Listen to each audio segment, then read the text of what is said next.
and got some of our biggest audiences. So I'm thrilled that he's back this time of year. Particularly, you're very much in demand, actually, Peter, at the moment. Not that you always aren't, but you've been quite on the media quite a lot, haven't you? Not as much as I would have expected, given that at the beginning of the current crisis, I was one of the very few voices in the British media who was against what was going on.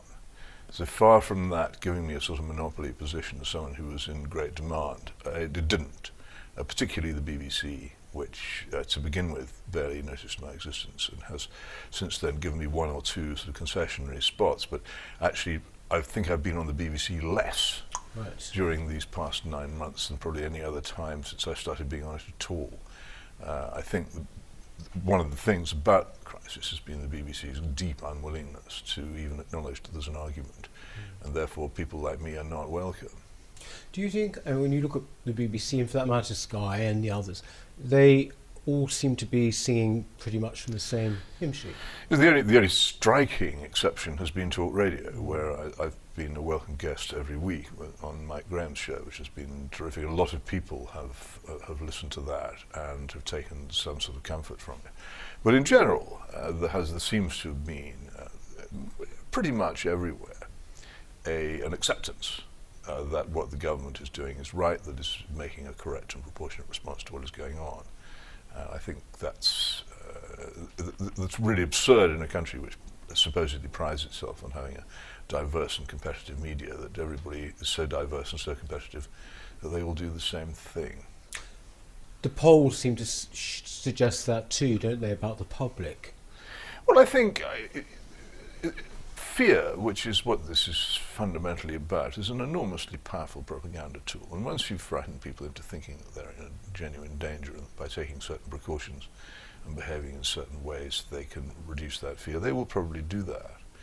And I think whether there's cynicism involved or not, I don't know. But the fact is that undoubtedly Sage advised the government. I have a pinned tweet on my Twitter account quoting the document, that if they wanted more compliance, they would have to frighten people more. I put it in very basic, clear English, but that's what the advice from Sage said, and they've followed it, it seems to me.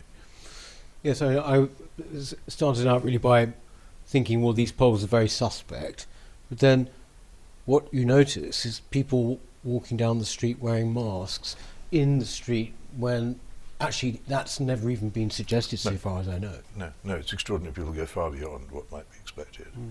And there is if they've come across somebody not wearing one of these garments, then quite often there's a scene rather like the remake of Invasion of the Body Snatchers, where they look at you as if you were some kind of alien monster, and I can often feel people tempted to give me a stern talking to.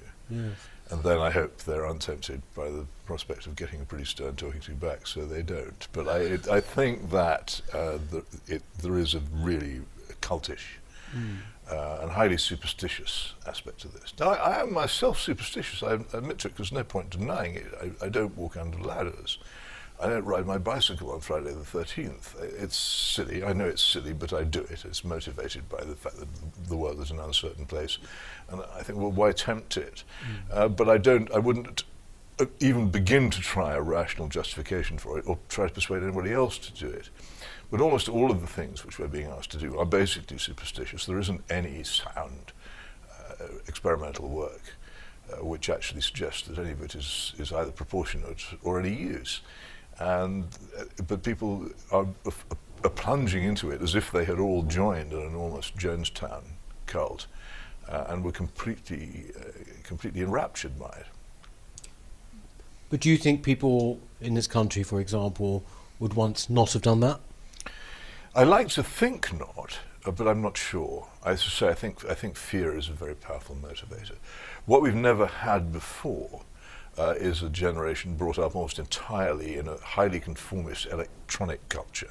And electronic media make people conformist. They make them laugh at the same jokes, read the same books to the extent that they do, have the same tastes, because it very quickly imposes on people an idea of how they ought to behave. People want to fit in, and none of us is innocent of that.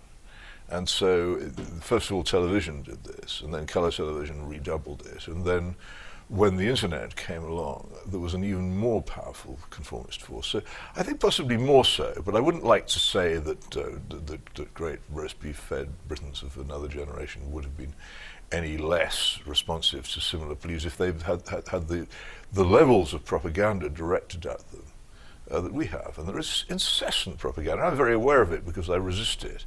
The announcements at railway stations, the constant posters, the advertisements in the newspapers, all pushing the same thing over and over again. Has there ever in peacetime been so much money and effort expended on propaganda by any government in a free country?